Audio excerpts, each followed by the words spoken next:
વાત વડોદરાની મંજુસર જીઆઈડીસીમાં ભીષણ આગનો બનાવ બન્યો છે। ખાનગી કંપનીમાં ભીષણ આગ લાગતા અફરાતફરી। ફાયર બ્રિગેડની ટીમે આગ પર કાબુ મેળવ્યો છે। આગની ઘટનામાં જાનહાનિના કોઈ સમાચાર પ્રાપ્ત થયા નથી। તો બનાવ આગનો વડોદરાની મંજુસર જીઆઈડીસીમાં ભીષણ આગ લાગી। ખાનગી કંપનીમાં ભીષણ આગ લાગતા અફરાતફરી મચી હતી। લોકોમાં ભયનો માહોલ છવાયો હતો। દ્રશ્યમાં તમે સ્પષ્ટ જોઈ શકો છો। ફાયર બ્રિગેડની ટીમે આગ પર કાબુ મેળવ્યો છે।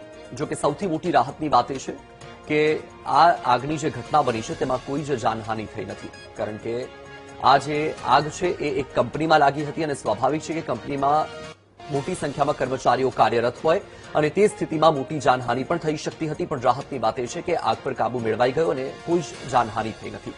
વધુ માહિતી મેળવીએ સંવાદદાતા માનુ છે ફોન લાઈન પર। માનુ, આજે કંપનીમાં આગનો બનાવ બન્યો, કેવી રીતે આગ લાગી, કેટલું નુકસાન થયું, શું માહિતી?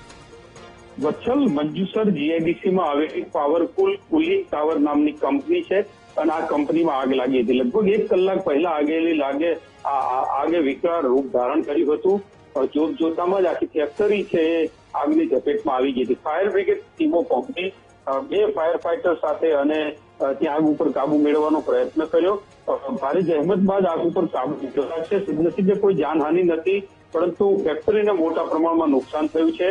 પ્રથમ જે જૂની ફેક્ટરી હતી એમાં આગ લાગી અને ત્યારબાદ બાજુમાં બનેલી નવી જે ફેક્ટરી છે એમાં પણ આગ લાગી ગઈ હતી।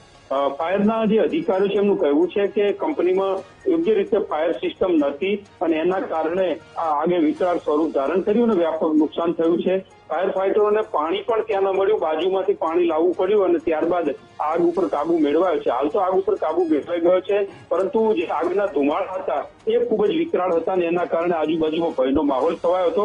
અત્યારે હાલ તો આગ ઉપર કાબુ મેળવી લેવામાં આવ્યો છે। જી વત્સલ। બિલકુલ, માહિતી બદલ આભાર માનું।